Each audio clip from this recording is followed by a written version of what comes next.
Welcome back to Buddha Bites. I'm Iris Fairfax, and this is episode 24. When I first thought of starting Buddha Bites, this was the episode that I really wanted to do, but I kept procrastinating. Why? Because it's all about omelets, and I have not yet achieved omelet perfection.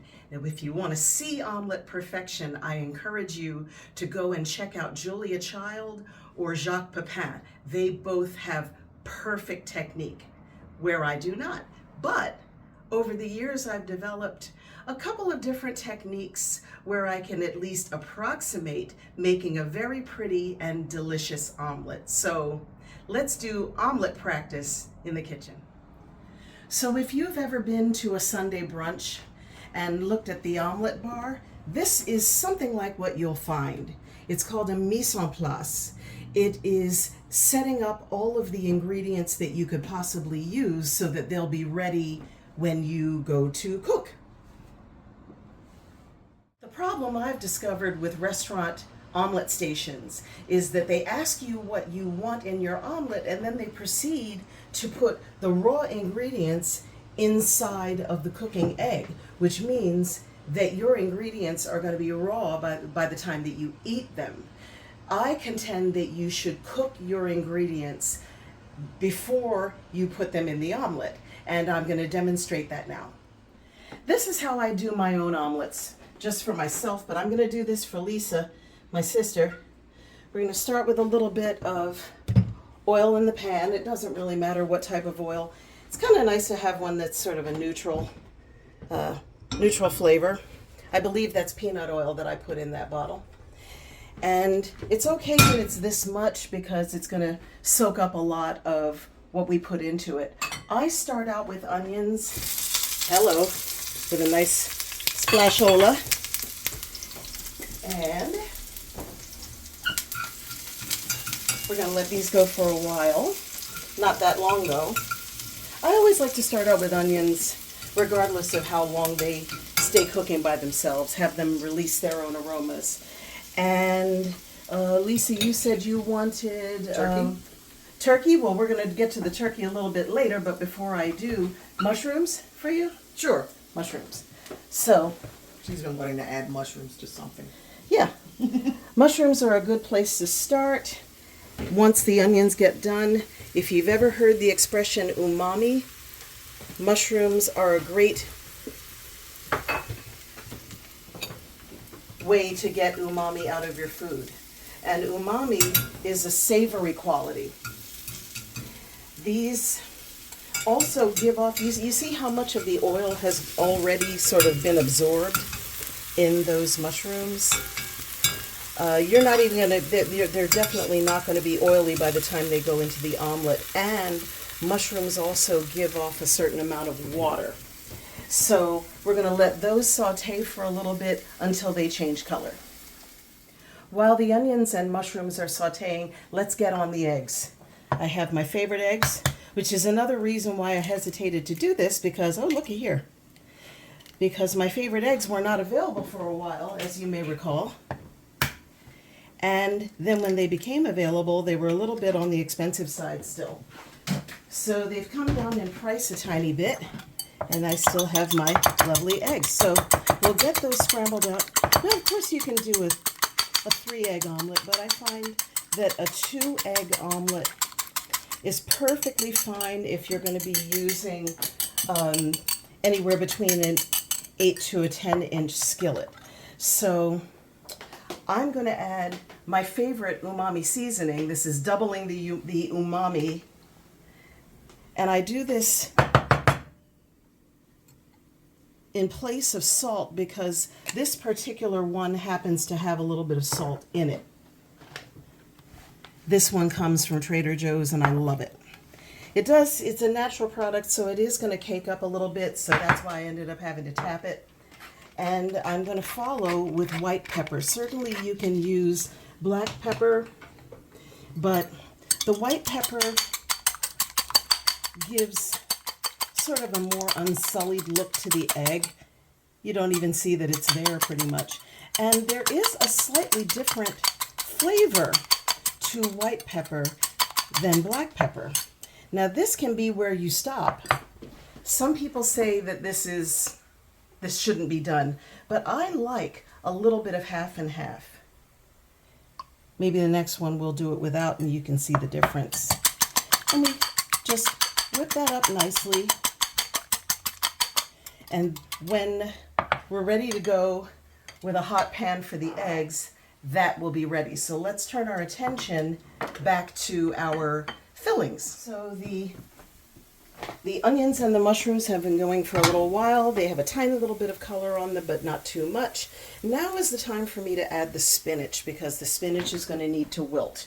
So you might have noticed that I had a big old bowl of spinach, and I'm going to add a whole lot. What's going to look like too much here, but spinach really wilts down.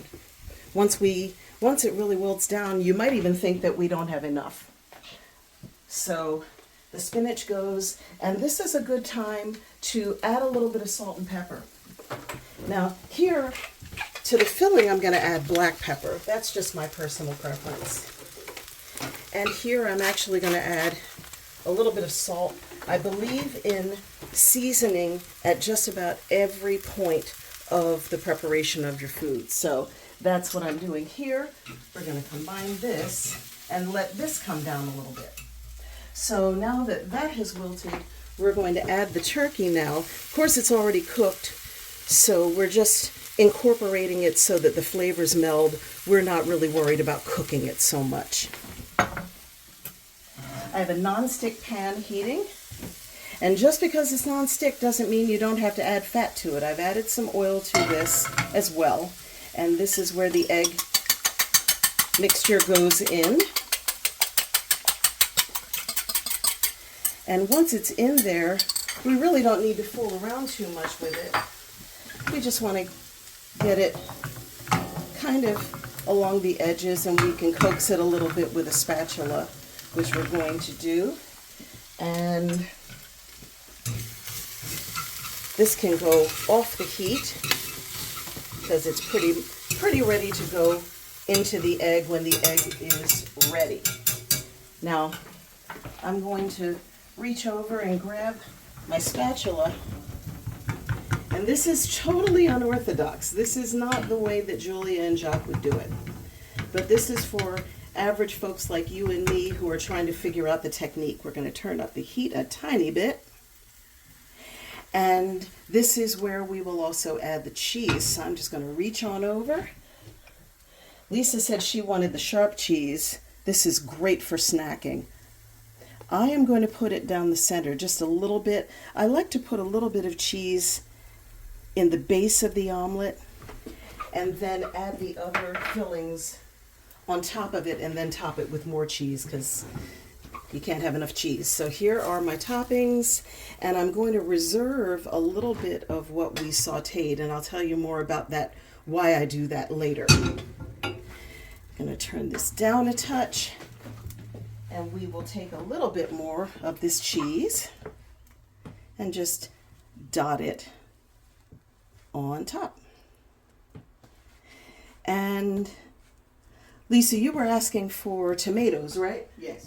Okay, so we're going to take some of these tomatoes. Now, I will show you a little bit later what I did with these tomatoes, but tomatoes give off a lot of water, so you want to be sure that when you're cooking with tomatoes, you get rid of the seeds. The seeds are where a lot of that water comes from. So here we have an omelet that is most definitely going to come out of that pan when the time comes. It's still wet on the top. And at this point, we put it under the broiler for really only seconds. And when it comes out, we'll be ready to fold it up. I think the omelet is ready to go. So we're going to take it out of the broiler. Look at this gorgeous omelet. And now we are going to go about the business of folding it, which can go one way or the other. Now I put this down the center because it makes it a little bit easier for me to fold. Although this is the part that always gives everybody a little bit of agita, including myself.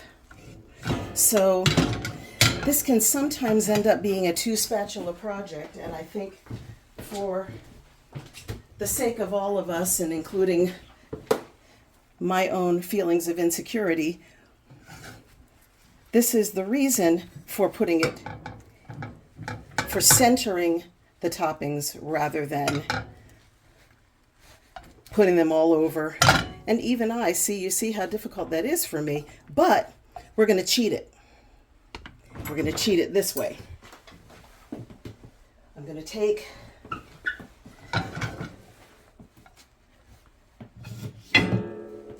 my spatula, I'm going to scooch this down, roll it over,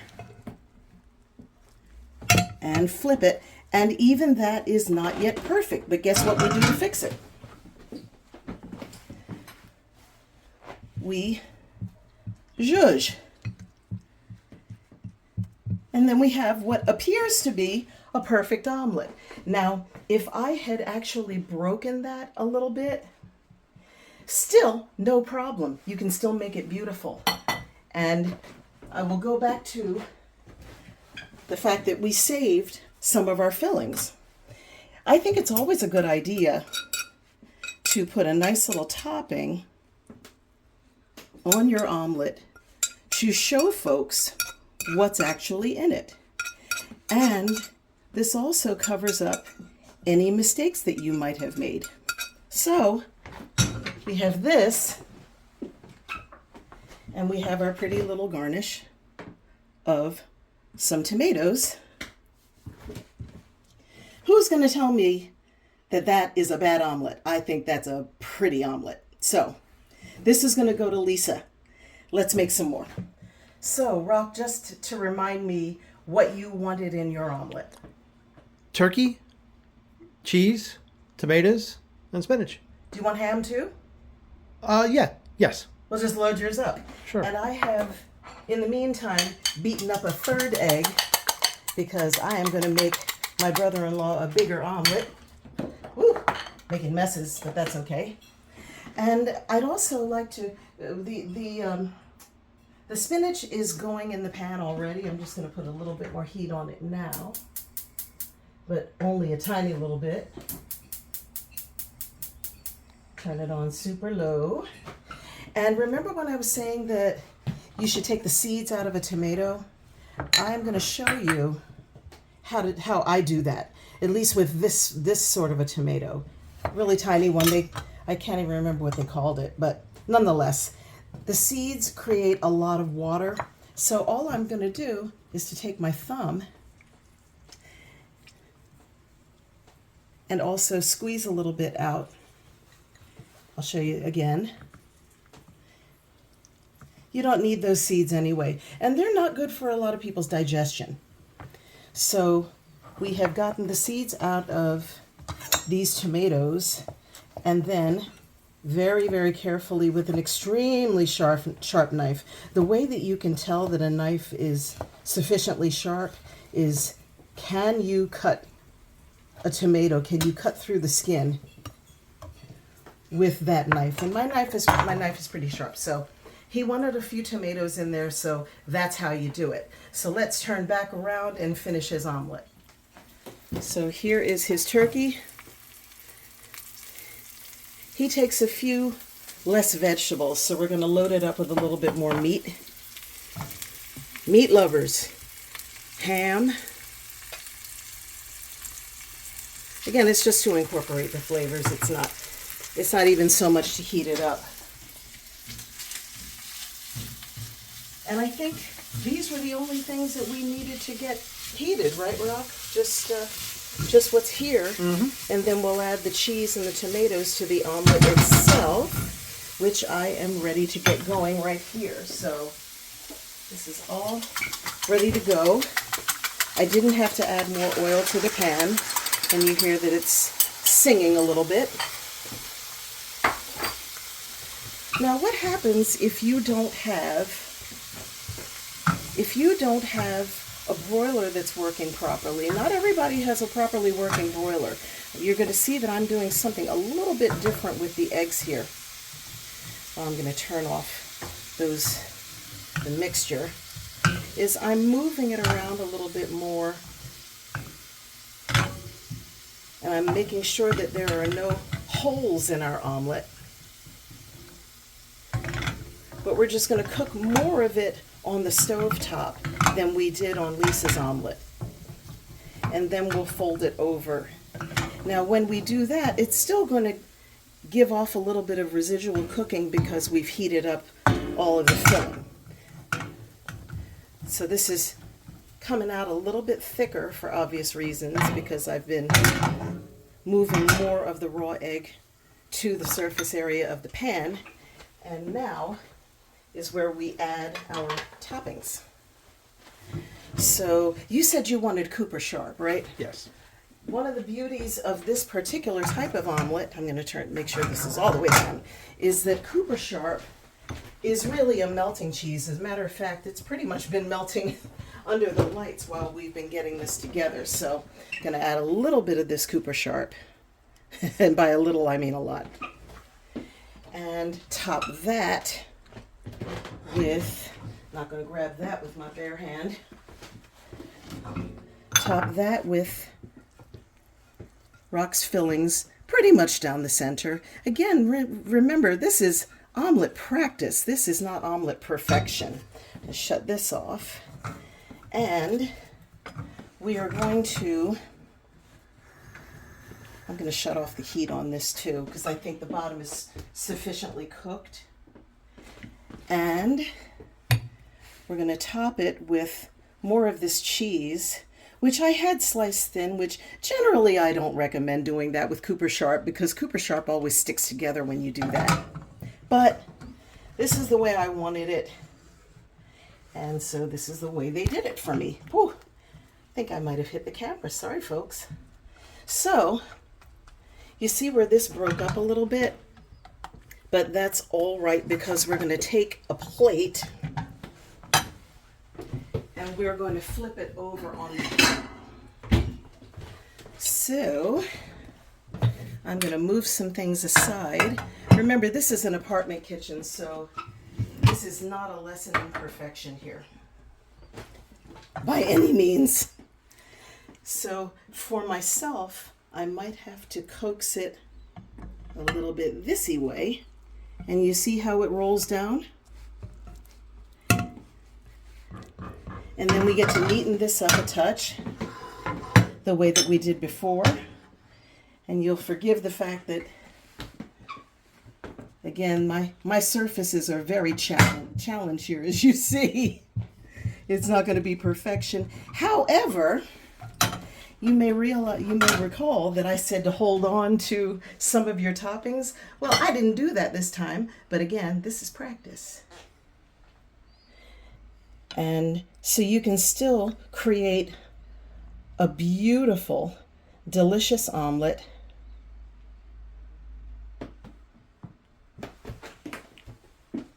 without it once seeing the broiler. And I'm going to top it with fresh tomatoes. And just like that, Rock's omelet is done. So what happens if, even after all of that, you still don't trust yourself to fold the doggone thing? That's fine. We can make a frittata. So I've already gotten the eggs started, and this is where we've used these beautiful peppers, and I'm going to do my best to just put them all over the surface of the eggs as prettily as I can manage. And this time I'm going to top it with our Swiss cheese. Let me just see here. A couple slices. And these are also thinly sliced, so it's not going to take this very long in the oven. I think 3 is a good number. And it's a magic number. 3, that's what they say. So we're going to take this. You see, it's already definitely going to come out. But in the meantime, we will pop it under the broiler and then see what comes out. And in no time flat, really no time flat, we have ourselves a frittata, which is really pretty gorgeous in itself and stress-free. So we can, thank you. We can garnish it with a little bit of spinach or parsley if you like, but I didn't involve any parsley in this, so you know, I had spinach handy, so what the heck. And we'll garnish it with some more of these tomatoes. And this is ready to go on the table. Well, this has been a rough and tumble, eggy afternoon. And I am so ready to dig into my frittata because the other two omelets done been et. So this is the end of today's omelet practice. It's been real homespun, messy sometimes, but the product each time has been pretty. So don't be afraid to get into the kitchen and to test these techniques out. And at some point, I'm sure that you'll surpass even me and we all might end up being able to get on the level of Julia and Jacques. But in the meantime, let's eat. So what better with a brunch than a mimosa? And I happened to find some beautiful blood orange, which I squeezed myself. And so we're gonna have a nice blood orange mimosa to end this all. So until next time, this is Iris Fairfax from Buddha Bites, reminding you to get into the kitchen and just practice. And remember that you are the Buddha. See you next time.